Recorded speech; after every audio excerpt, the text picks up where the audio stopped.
Okay, Rochelle here. No script.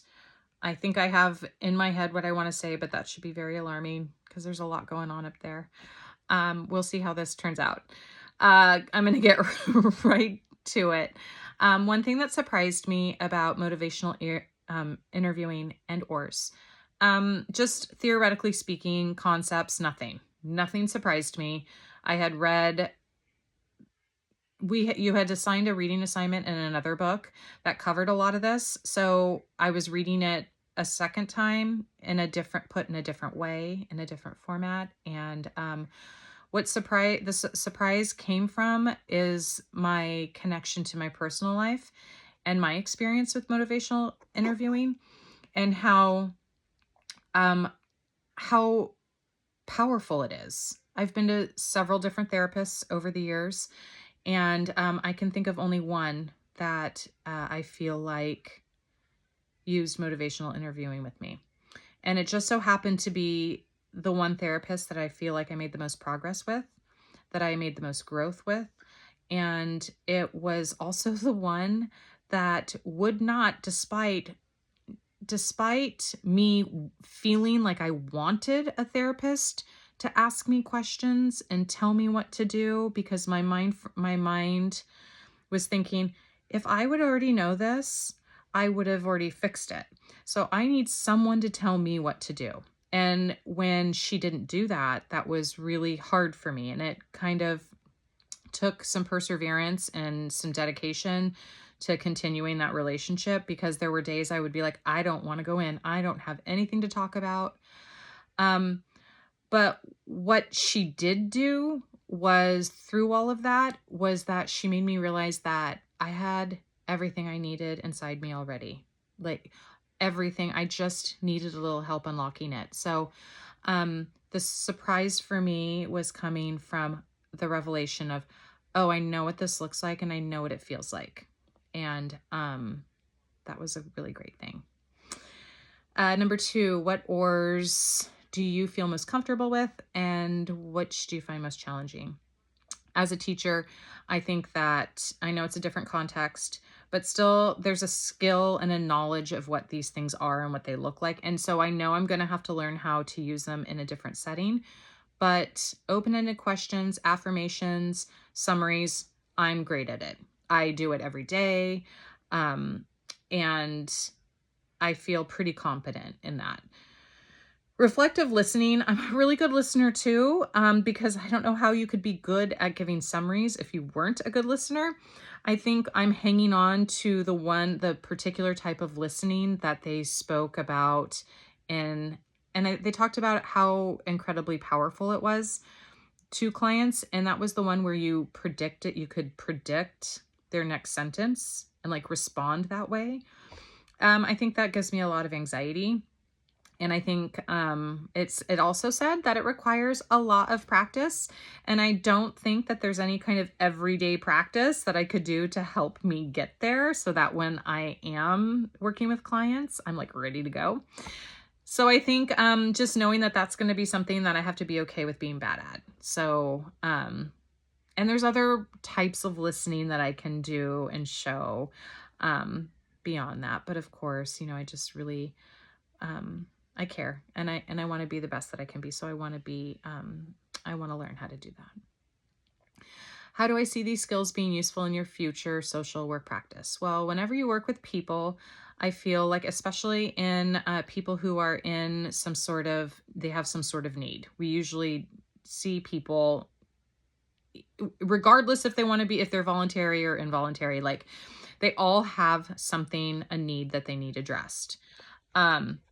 And I am of the personal belief that everybody has an intense need to be respected, seen, heard, and understood.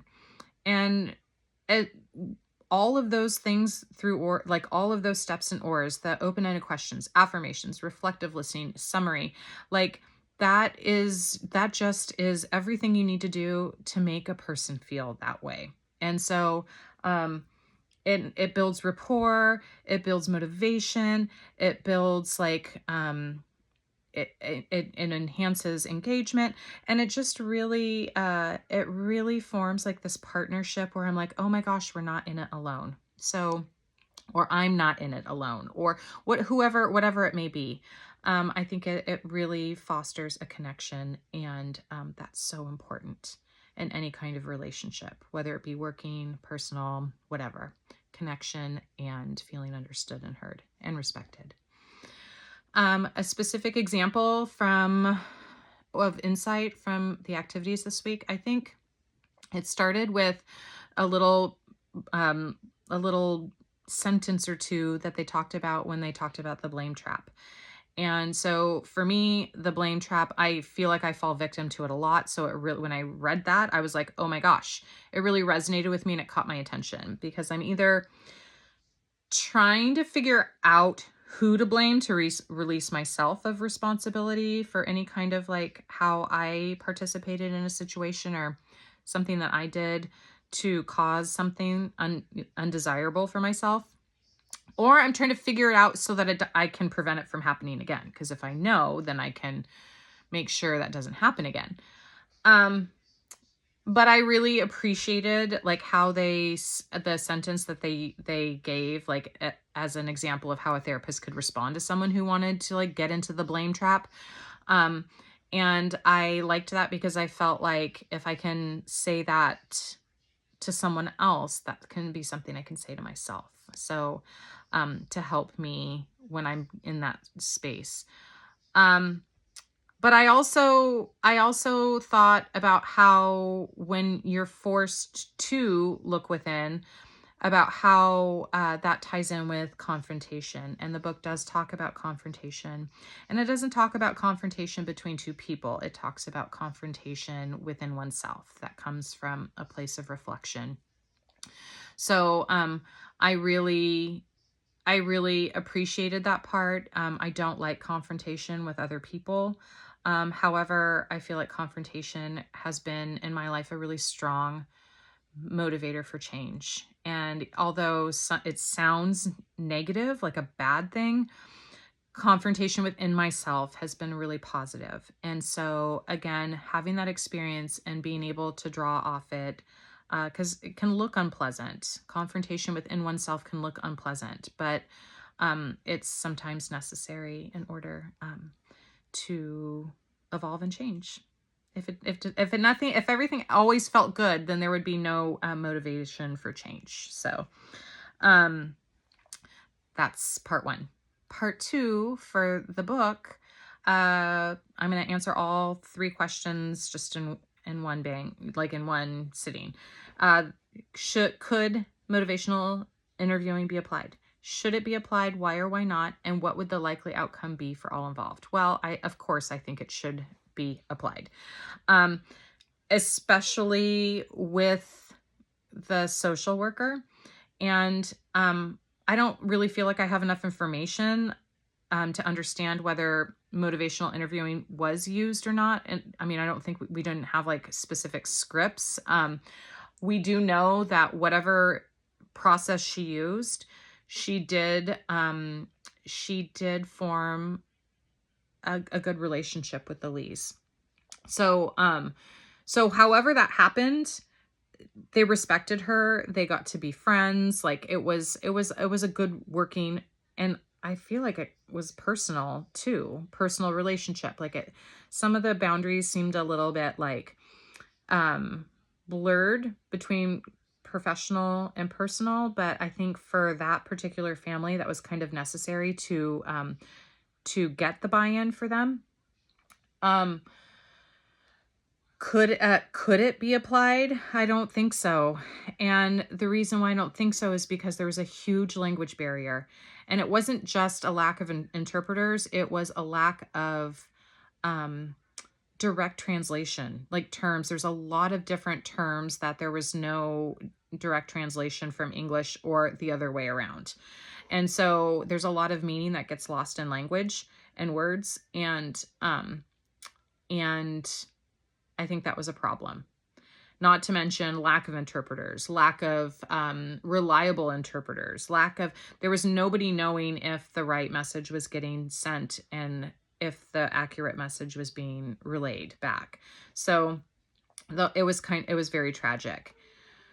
What would the likely outcome be for all involved? Well, I mean, I really hope that they just felt valued, seen, and respected as Leah's parents. And they felt so disrespected and so discounted, and like what they what they said and wanted did not matter. They were not listened to.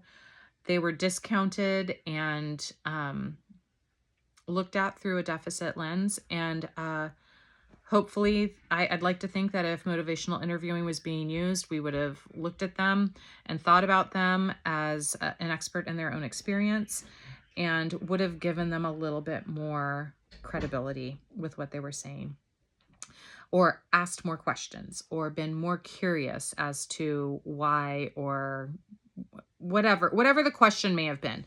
But the whole thing just ended up being tragic. And like, it took Leah to be really, really sick to where they weren't really giving her any like care just to keep her alive, like basic life-saving or life-sustaining services. It was only then where the relationships started changing, and there was like respect being found for people that it was just strange. It's just been strange to like remember now, looking at this through a different lens. The first time I read it, I was going through a teacher prep program. And so now I'm reading it, looking at it like from like the medical social work lens. And I just thought I was really concentrating on those relationships throughout the book that they had with different healthcare professionals, and how it took Leah basically needing nothing, and them not expecting anything from doctors medically for Leah beyond like, you know, whatever it was, just the simple life sustaining. I can't think of like the exact items right now, but it took that for them to be like, oh, okay, some of the relationships have been repaired, some were time, some where they saw humanity in those workers where they hadn't seen it before. Like, I just think the outcome would have been more respectful towards everyone. Okay, that's it.